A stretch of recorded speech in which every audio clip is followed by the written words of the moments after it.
Hey everyone, this is Sharp here, and I am just here to talk to you about Chapter 25, Imperialism. Just going to introduce this topic to you. There's a Google Forms quiz that goes with it, and we'll hopefully cover a lot of that as we go through here. Shouldn't take more than a couple minutes, so hang with me, all right? So what I need you to do is I need you to go to your Chapter 25 Imperialism PowerPoint and open it up to that very beginning so that you see that screen up there. And then what we will do, watch this, see if it works. Oh, look at that, good.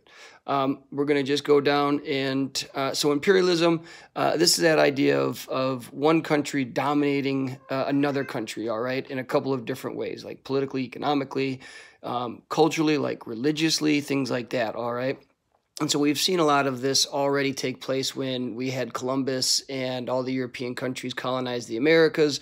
But imperialism is going to come in some different forms here, especially. So now our time frame is like the mid-1800s going through the early 1900s.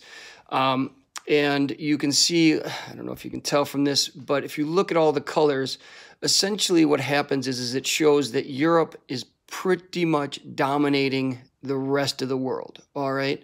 So they'll have the mother country like England in dark blue, and then all of these like turquoise, if I'm correct in my colors, are all being controlled by Britain, right? So, and then it kind of goes through the whole list of the Spanish and the French and the Russian, the Portuguese and the Dutch and the German, and even the US makes the list here, all right?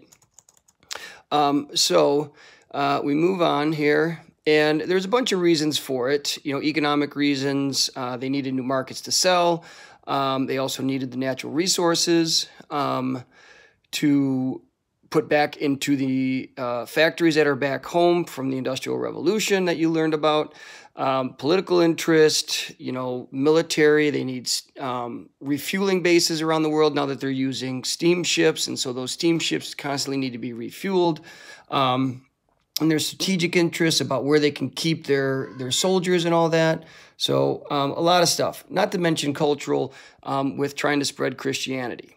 Now, there's one thing that I do want to show you here, and this is a picture, and it kind of shows, like this is China down here, and obviously, if you can tell, China's not doing too well. And right after the Opium Wars, we'll see Europe just try to carve up China because it was the first time really that they could get into China.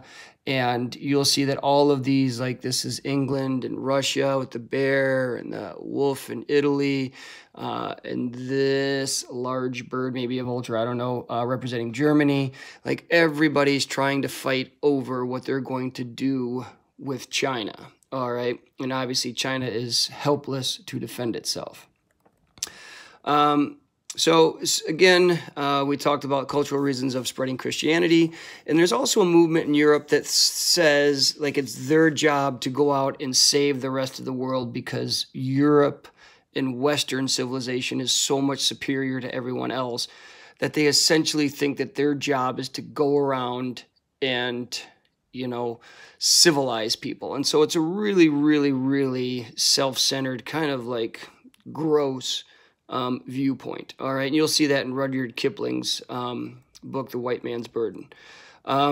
Here you can see, again, just another political cartoon, and this is England, and this is the United States, and look at, they are climbing this mountain of, like, brutality and ignorance and superstition because they don't view their religions as true religions, and look at, they have to carry these people, and they, like this person represents Cuba and Hawaii, and so these are like the Pacific Islands where America is, you know, taking over, and here you see England with India and China and that, and it's almost like a burden for these two countries to like, oh, carry these savages. Oh, savages.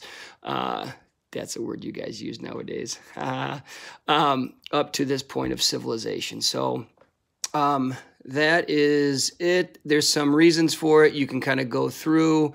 And then there's these, the last questions on the form kind of deal with these colonies, protectorates, and spheres of influence. So just kind of take a look at it and see how how it goes. I didn't want to take up more than like 5 minutes of your time. Finish up that quiz, make sure you submit it, and make sure you're logging in through your Wallach Schools account as well. That will help out with all of the grading. So, hope you guys enjoyed your first introduction to imperialism. We'll keep rolling through this. Hope everyone is doing well. Be good, stay home, stay safe, stay strong. We'll see you.